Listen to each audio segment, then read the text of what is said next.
नमस्कार दोस्तों, कहानियों की श्रृंखला में आज सुनेंगे मालती जोशी जी की कहानी एक घर हो सपनों का। लेकिन उससे पहले मेरा आपसे विनम्र अनुरोध है कि अगर मेरे द्वारा सुनाई हुई कहानियाँ आपको अच्छी लगती हैं तो मेरे चैनल को सब्सक्राइब ज़रूर करें, लाइक करें और अपने दोस्तों और परिचितों में शेयर भी करें। बेल आइकन दबाना बिल्कुल भी ना भूलें।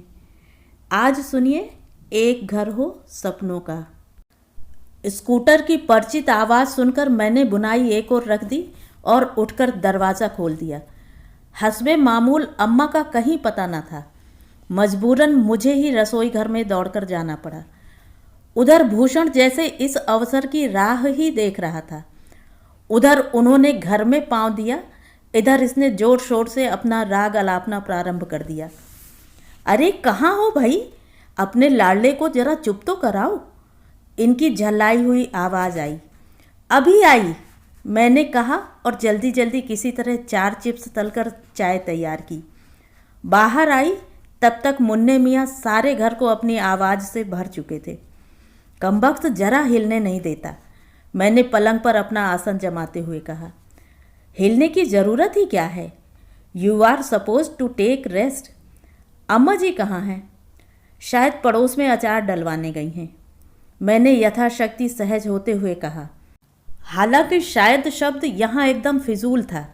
मुझे मालूम था अम्मा पड़ोस में ही हैं और मन ही मन मैं गुस्से से उफन रही थी। कभी कभी मुझे लगता है क्या यही कि हम लोगों ने अम्मा जी को अपने लिए नहीं, चाची जी के लिए बुलवाया है। तो क्या आप पड़ोस में जाना भी गुनाह हो गया? मैंने बेवजह तुनकते हुए कहा। चाची बेचारी हमेशा मेरी कितनी मदद कर देती हैं, सो पड़ोस में रहकर इतना तो करना ही पड़ता है। वह चुपचाप चाय का घूंट भरते हुए मेरी रामायण सुनते रहे। लड़कियां कहाँ हैं? कप रखते हुए इन्होंने पूछा। वहीं होंगी, कच्चे आम जो मिल गए होंगे। कोई मना करने वाला तो है नहीं। तुम तो रोक सकती थी। अब तुनकने की बारी इनकी थी। दिन भर ऊट पटांग चीज़ें खाया करती हैं, फिर रात में खांस खांस कर सबकी नींद खराब करती हैं। और इतने ही पर यह चुप नहीं हुए। आंगन में जाकर इन्होंने जोर से आवाज़ लगाई, पुनीता, महिमा। पल भर में ही दोनों दौड़ती हुई आईं और अपने पापा के रौद्र रूप से डरकर सहमी सहमी अपने बस्ते खोलकर बैठ गईं। एक अजीब सी मनहूसियत सारे घर में छाई रही, बेमतलब। सांझ ढले अम्मा लौटी, इन सब बातों से बेखबर। कितनी देर कर दी अम्मा? मैंने किसी तरह अपने पर काबू रखकर कहा। लली, 200 अमियन का अचार पड़ा है, पूरी दोपहर हो गई काटते काटते। फिर कुछ कुतरा, कुछ मुरब्बा, कुछ चटनी। तो आज ही सब कुछ ज़रूरी था क्या? चाची भी कमाल करती हैं। अरे हमई ने कहा कि बनाए ले, रोज रोज का झंझट कौन पाले। और इसके बाद अम्मा कमर सीधी करके जो लेटी तो रात के 9 बजे मेरे जगाने पर ही उठी। मिसरानी तब तक खाना बनाकर जा चुकी थी। उसकी हाजिरी में मुझे बराबर रसोई घर में ही रहना पड़ा था। दूसरे दिन सुबह चाची के यहाँ से आम की खट्टी मीठी चटनी और मुरब्बा आया था और उनके स्वाद से इनका रात वाला मूड गायब हो चुका था। यह तो मानना पड़ेगा कि चाची साक्षात अन्नपूर्णा है। किसी तरह के भी अचार बना लेती हैं, एक से एक लाजवाब, इन्होंने चटकारे लेते हुए कहा। तो ये कौन बड़ी बात है लला? हमसे कहो तो हम 25 तरह के अचार बना दें। औरत होके इतना भी न जानेंगी का? हम दोनों मुस्कुरा दिए। अम्मा यूँ तो दिन भर चाची के गुण गाएंगी, पर कोई दूसरा तारीफ करे तो उन्हें ईर्ष्या हो आती है। अच्छा अम्मा जी, यह बोले, आप तो इतना सब जानती हैं, अपनी लाडली को तो आपने कुछ सिखाया नहीं। ढंग का अड़ोस पड़ोस ना हो तो मैं अचार खाने को तरस जाऊं। मैंने बड़ी बड़ी आंखों से इन्हें घूरा, पर यह शरारती ढंग से मुस्कुराते रहे। अरे बेटा, बेचारी वह कहाँ से सीखे? अम्मा ने बिसूरना शुरू किया। बाप ने कभू 5 निबुआ तो ला कर दिए नहीं, दूसरे की गिरस्ती में अपना क्या जोर। अम्मा देखो तो मुन्ना क्यों रो रहा है, अभी तो सुला कर आई थी। मैंने किसी तरह अम्मा को रसोई से बाहर ठेलते हुए कहा। फिर बेमतलब मोहल्ले टोले की बातें ले बैठी। जिसमें अम्मा की बातें डूब जाएं। तुम्हें यह क्या हो जाता है अम्मा कभी कभी? इनके दफ्तर जाते ही मैं फट पड़ी। क्या हुआ री? कहाँ कहाँ की बातें ले बैठती हो? किससे कौन सी बात कही जाए इसका भी आपको होश नहीं रहता। गड़े मुर्दे उखाड़ने की भला क्या जरूरत थी? बात में से बात निकल ही आए बिन्ना, और फिर लल्ला कोई पराए हैं? अम्मा ने भोला सा मुंह बनाकर कहा।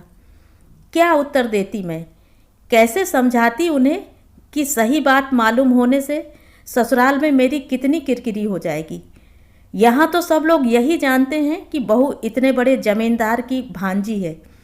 इसका एक भाई धनबाद की कोयले की खानों में बड़ा सा इंजीनियर है, छोटा भाई हवाई जहाज का पायलट। कभी मैंने इन्हें यह आभास नहीं होने दिया कि सारा बचपन मैंने मामा मामी के आश्रय में बिताया है। मेरे अफसर भाई भी उन्हीं की छत्र छाया में पलकर बड़े हुए हैं, और मेरा कन्यादान भी मामा ने दान की भावना से ही किया था। पिताजी के रहते भी अनाथों का सा जीवन बिताया था हम लोगों ने। उस मानसिक यंत्रणा की स्मृति भी अब जहर सी लगती है। अपने आत्मगौरव को अब जरूरत से ज़्यादा सहेजने लगी हूँ मैं। तीसरे पहर अम्मा बोली, लली, हम तनिक दुल्हन के साथ बाजार हो ही आए। क्या लाना है? मैंने रूखे स्वर में पूछा। दुल्हन अपने तई धोती खरीदेगी, शादी में जाएगी ना। मन में आया था कह दूं, आपको उनके साथ बॉडीगार्ड बनकर जाने की क्या ज़रूरत है, लेकिन कह ना सकी। जिस बाल सुलभ उत्साह से वे पूछने आई थी उसका लिहाज करना पड़ा। बाद में बड़ी देर तक मैं भुनभुनाती रही। यह भी कोई तरीका है? आप दिन भर दूसरों के यहाँ पहरा देती रहें, यहाँ मेरी लड़कियाँ भूखी बैठी रहती हैं। ये बेचारे चाय के लिए तरस जाते हैं। इनके आराम के लिए हमने मिश्रानी रख छोड़ी है, और आप देखो तो दिन भर दूसरों के यहाँ व्यर्थ में खटती रहती हैं। आज पापड़ हैं तो कल बड़ियाँ, आज धनिया साफ हो रहा है तो कल हल्दी पिस रही है। पड़ोस के घर के प्रति यह मोह सीमा पार करता जा रहा है। कहाँ तो हम डर रहे थे कि इस जरा से क्वार्टर में अम्मा का दिल नहीं लगेगा। भैया का शाही बंगला याद करके यह संकोच में भर उठते थे। यह तो मेरी ही जिद थी जो अम्मा को यहाँ लिवा लाई। भूषण के भरोसे लड़कियों को संभालने की बड़ी समस्या थी। फिर मेरा भी मन अम्मा के पास रहने को हो रहा था। भैया के पास साल 2 साल में चक्कर लगा आती हूँ, पर वहाँ सब कुछ कितना फॉर्मल होता है। उस वातावरण में खुलकर हंसना बोलना भी संभव नहीं। यही सोचकर अम्मा को बुला लिया था। सोचा उन्हें भी तो कुछ परिवर्तन चाहिए। अम्मा के टैक्सी से उतरते ही पड़ोस के पंडित जी ने, भौजी पाए लागी, कहा तो अम्मा एकदम निहाल हो गईं। फिर बड़ी आसानी से वह चाची की जीजी बन बैठी, और जब तब उन्हें साधिकार दुल्हन कहकर पुकारने लगी। इस रिश्ते की मिठास ने पड़ोस के संबंधों को और भी मजबूत बना दिया। अम्मा तो जैसे अपना सारा वात्सल्य उन्हीं पर उड़ेले दे रही थी, और लड़की दामाद होकर भी हम लोग इस दौड़ में बहुत पीछे रह गए थे। इनके दफ्तर से लौटने से पहले ही मैंने चाय नाश्ता तैयार कर दिया था, ताकि कल की तरह इनका मूड ऑफ न हो जाए। अम्मा जी कहाँ हैं? चाय पीते हुए इन्होंने पूछा। चाची के साथ बाजार गई हैं, शायद उन्हें कुछ कपड़ा खरीदना था। मैंने बतलाया और संभावित व्यंग्योक्ति का उत्तर देने के लिए तैयार होकर बैठ गई, लेकिन इनका मूड कुछ अच्छा था, अतः बोले, अम्मा को कुछ पैसे दे दिए थे ना, शायद वे कुछ खरीदना चाहें। उन्हें भला मेरे पैसों की क्या ज़रूरत? उनके बेटे उन्हें नोटों की गड्डियाँ देते रहते हैं, मैंने दर्प से कहा। पर सच तो यह था कि मैं भीतर ही भीतर शर्म से सिकुड़ गई थी। जो बात यह सोच सके वह भला मेरे दिमाग में क्यों नहीं आई? गुस्से के मारे में बस इतना ही कह पाई थी उस वक्त, तांगा वांगा कर लेना, नहीं तो चाची के साथ घिसटती फिरोगी, बाजार बहुत दूर है। दिन ढले वे लौटी और सीधे मेरे कमरे में। ये घर पर थे नहीं, लड़कियों को लेकर घूमने गए हुए थे। संकोच का कोई प्रश्न था ही नहीं। वहीं चाय बनी और बड़ी देर तक साड़ियों के रूप रंग की चर्चा होती रही। अम्मा का उत्साह और खुशी देखने लायक थी, जैसे कपड़ा उन्हीं के लिए आया हो। अच्छा बिन्नी, ये पड़ोस के लाला जी PW में है ना? चाची के जाते ही अम्मा ने पूछा। हाँ क्यों, क्या तनख्वाह होगी? मुझे नहीं मालूम, तुम तो दिन भर बैठी रहती हो चाची के पास, पूछ क्यों नहीं लेती? अम्मा कुछ क्षण विचार मग्न बैठी रहीं। कुछ देर पहले वाला उल्लास जाता रहा था। तेरे बाबूजी भी पीडब्ल्यू में थे ना? क्या पता, बाबूजी की नौकरी से हम लोगों का वास्ता ही क्या था, मैंने रुखाई से कहा। बचपन की ढेर सारी कड़वी यादें मन में उग आईं। इसी नौकरी पर थे तेरे बाबूजी, पर कभी शौक से एक रुमाल भी न खरीदा हमने। दुल्हन को देखो, 4-4 धोतियां एक साथ ले डालीं। अम्मा का स्वर ऐसा था कि मुझे दया हो आई। सांत्वना सी देते हुए मैंने कहा, वे भी कोई साड़ियां हैं अम्मा, मैं तो उनके सामने यूं ही तारीफ कर रही थी, वरना तुम्हारी हर साड़ी उनसे कीमती है। ये जो साड़ी तुम पहने हो, जानती हो, पूरे 70 की है, भैया लखनऊ से लाए थे मेरे सामने। अम्मा बड़ी देर तक सफ़ेद लखनवी चिकन की अपनी साड़ी को उलट पुलट करती रहीं, फिर बोली, अब 100 की भी पहन लो तो क्या, जब पहनने का मन था तब तो उतरन पुतरन पे ही काटी है। आंसुओं से भीगा अम्मा का यह वाक बड़ी देर तक मेरे मन को मथता रहा। अपना अभिशप्त बचपन आंखों के आगे घूम गया। बचपन की उन स्मृतियों में बाबूजी की भूमिका खल पुरुष की सी थी। याद पड़ता है तो यही कि अम्मा जब तब तीनों बच्चों को लेकर बाबूजी के दरवाजे पर जा खड़ी हो जाती। सफ़र की थकान के बीच भी हम लोगों के मन में घर लौटने का उत्साह होता। घर हमेशा सपाट और वीराना मिलता, न बर्तन, न बिस्तर, न खाने का सामान। अम्मा हर बार नए सिरे से घर को चमकाती। हम लोगों का दाखिला नए स्कूलों में कराया जाता, लेकिन यह सब नाटक थोड़े ही दिन चल पाता। मामा जी की दी हुई पूंजी समाप्त होने लगती और एक बार फिर हम सबको लौटना होता अपने ननिहाल। बाबूजी न तो आने पर हमारा स्वागत करते, न जाते हुए उनका मन भारी होता। उनके तो लोक परलोक जैसे बस बोतल से ही बंधे थे। हम लोग शर्म से बचते हुए पिछले दरवाजे से प्रवेश करते। छोटी मामी मुंह में पल्लू दबाकर कहती, जीजी हो, ननंद रानी आ गईं। आटे सने हाथ लेकर बड़ी मामी दौड़ी दौड़ी आती और कहती, अरे अब की तो बड़े दिन लगा दिए ससुराल में। अम्मा गुमसुम बैठी रहती। 2-4 दिन उनका यही रूप रहता, फिर धीरे धीरे रसोई में, गायों के बाड़े में, सब जगह वे फिरकिनी सी घूमने लगती और मामी लोगों को आराम हो जाता। फिर किसी दिन किसी बात पर उनके स्वाभिमान को ठेस लगती और वह मैं लाव लश्कर पति के दरवाजे पर जा पहुंचती। फिर किसी ऋतु चक्र की तरह अम्मा का यह आवागमन भी अबाधित रूप से चल रहा था। कुछ ज़्यादा समझने की उम्र नहीं थी, फिर भी यह बात खटकती थी।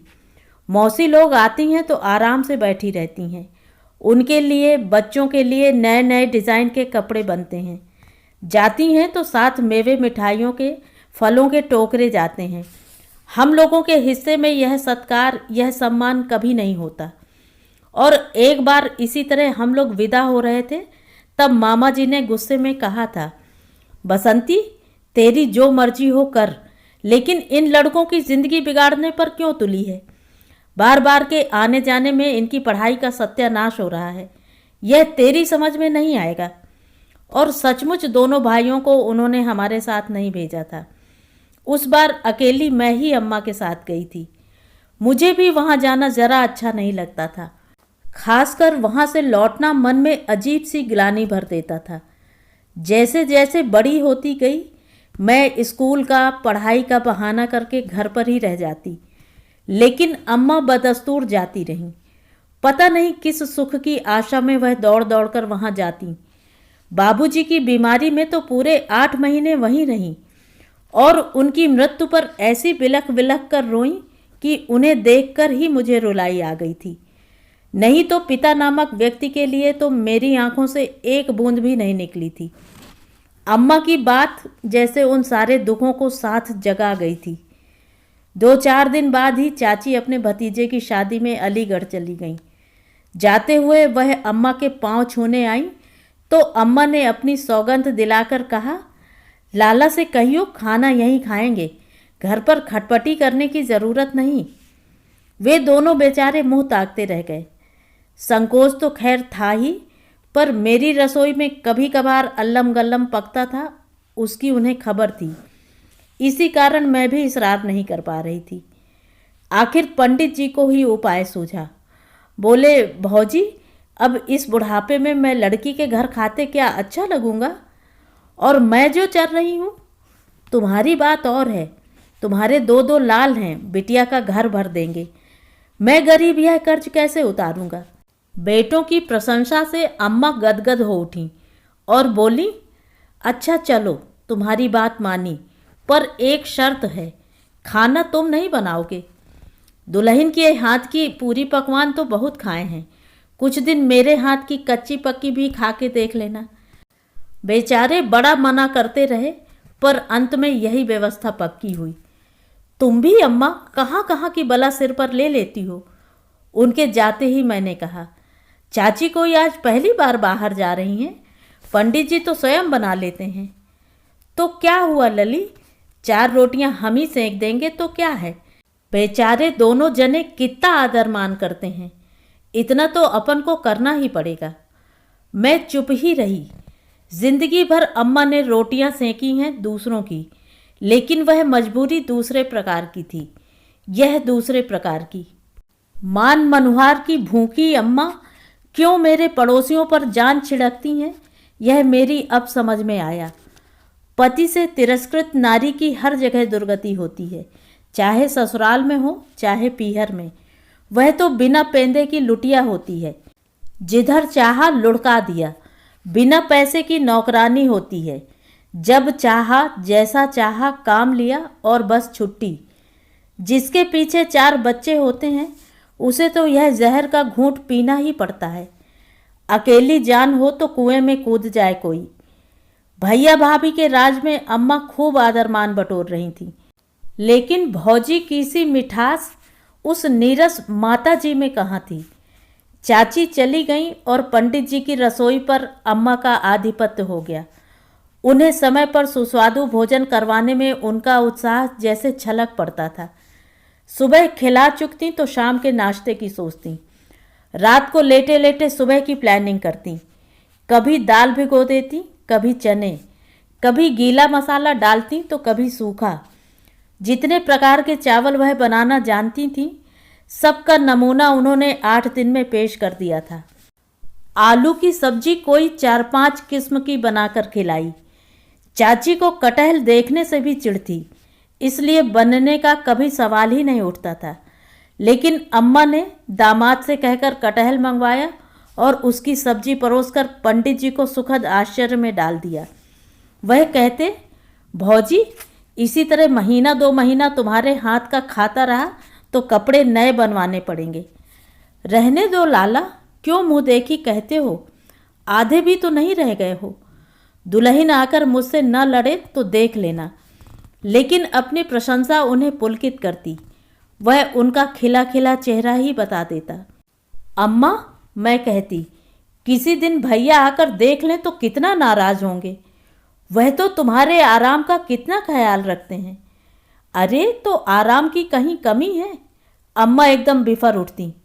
मैं कोई लंगड़ी लूली हूँ, अपाहिज बीमार हूँ, बस एक कमरा दे दिया, दिन भर पलंग तोड़ो और दीवार से सर फोड़ो। भाभी बातें नहीं करती? बस कभी कभी, फुर्सत कहाँ है, मीटिंगें चलती रहती हैं दिन भर। न हमें साथ लिवा जाती हैं, न कोई हमारे पास आता है, न कोई बात कहने को, न कोई काम करने को। सच इतना जी घबराता है। अम्मा के उस एकांतवास की कल्पना से मेरा भी जी घबरा उठा। भैया के यहाँ जब भी जाती, मेरे हिस्से में भी वही आता था। कभी कभार छोटे भैया के यहाँ चली जाया करो, मन बहल जाएगा। ना बाबा, बड़का तो फिर भी कभी 5-10 मिनट पास आकर बैठता है, छोटा तो पूरा अंग्रेज बन गया है। आधी आधी रात तक दोनों घर नहीं आते। इतने बड़े बंगले में अकेले जी घबराने लगता है। बड़के के यहाँ बच्चों की रौनक है, खाने पीने का भी विचार है। वे अपने कुछ भी खाएं पिएं, हमारे बर्तन, हमारी महाराजिन सब अलग हैं। एक अकेली अम्मा के लिए भैया ने एक महाराजिन रख छोड़ी है। अम्मा की रसोई का कमरा भी अलग है। जीवन में बहुत कष्ट उठाए हैं अम्मा ने, और अपनी शक्ति भर उन्हें सुख देने का प्रयास भैया करते रहते हैं। फिर भी वह यहाँ दूसरों की रसोई पका रही हैं, सो भी बड़े चाव से। किसी को बनाकर खिलाने का, किसी से प्रशंसा पाने का नारी सुलभ मोह वे कैसे छोड़ दें। भैया के यहाँ तो वह किसी काम में हाथ नहीं लगाती। हाँ, मैं जब जाती हूँ तब भले ही शौक से कुछ बना खिला दें, और दिनों में तो वह तरस कर रह जाती हैं कि भैया किसी चीज़ के लिए कहें और वह बनाकर खिलाएं।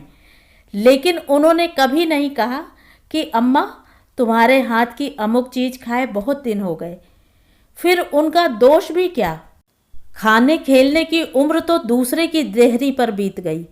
जो सामने आया कृपा प्रसाद समझकर खा लिया। अपनी कोई पसंद नापसंद जैसी चीज़ रही ही नहीं। माँ से किसी बात के लिए हट किया जाता है, यह बात उन्होंने जानी ही कब। तो अम्मा अपना चिर संचित शौक पूरा कर रही थी।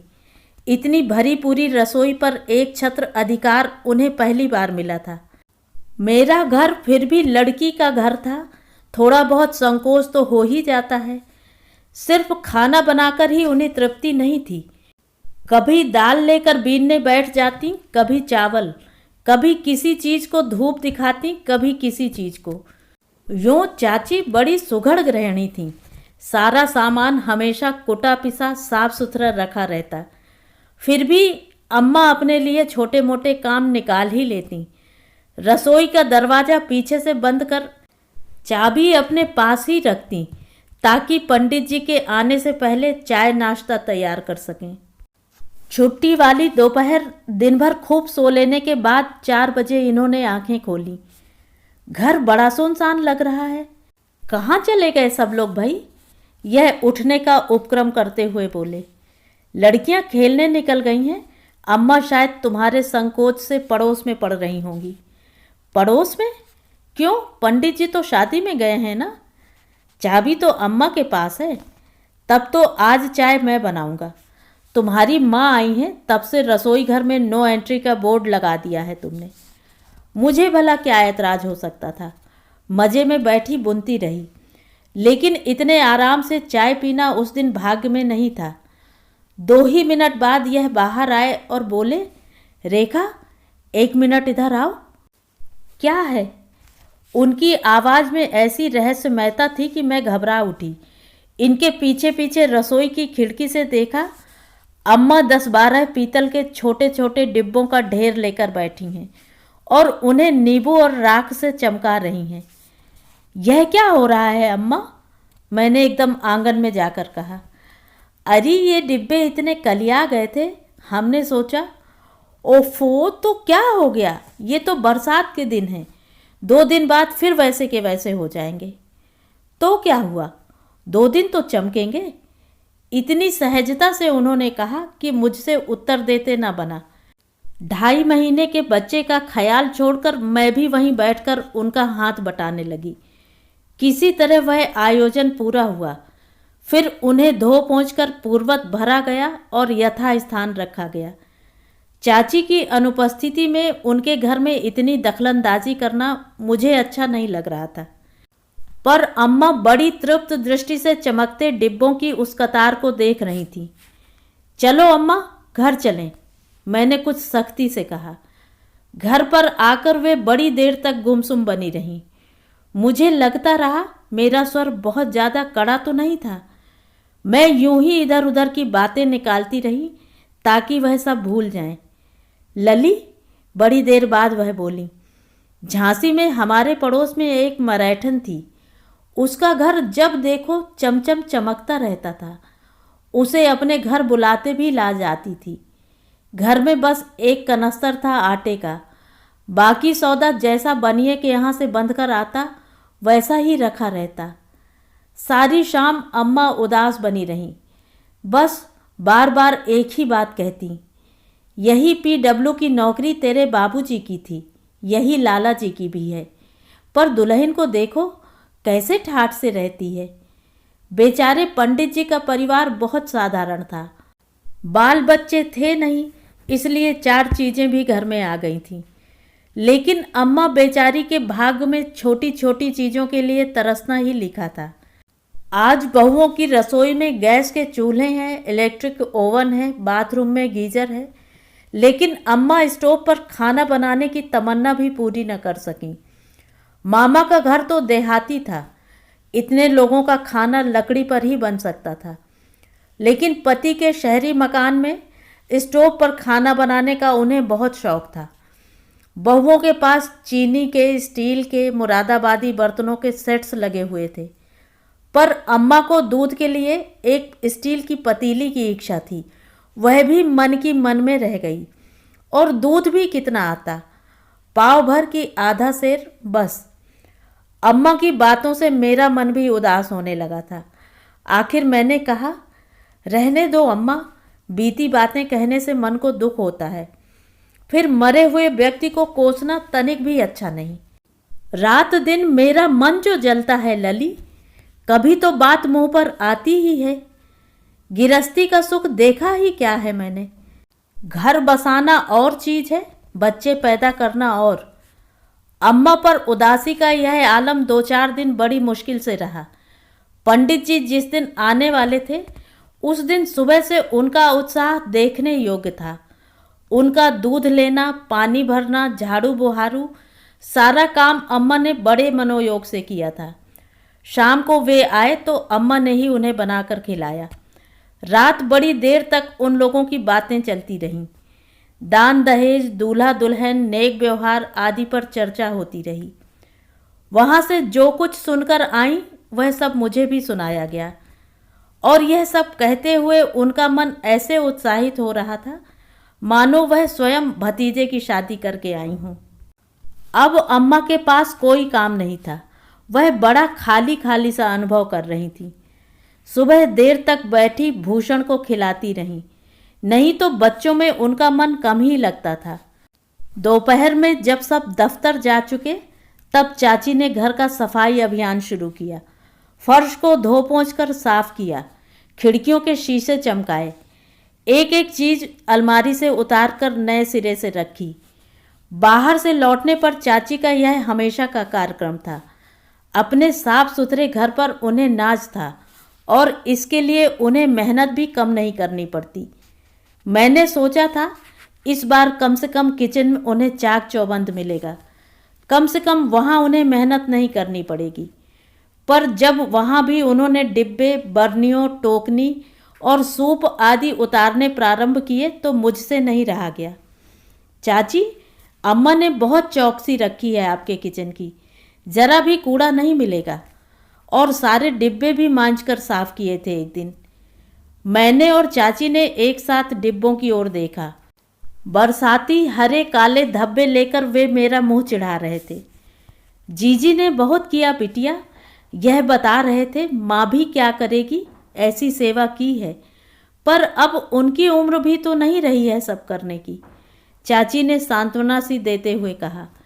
फिर दूसरे दिन चाची ने डिब्बों का उद्धार किया, तीसरे दिन कच्चे आंगन को लीपा, चौथे दिन अम्मा मेरे आंगन में बैठी उदास भाव से देखती रहीं, और फिर अचानक एक दिन उन्होंने घर जाने की इच्छा प्रकट की।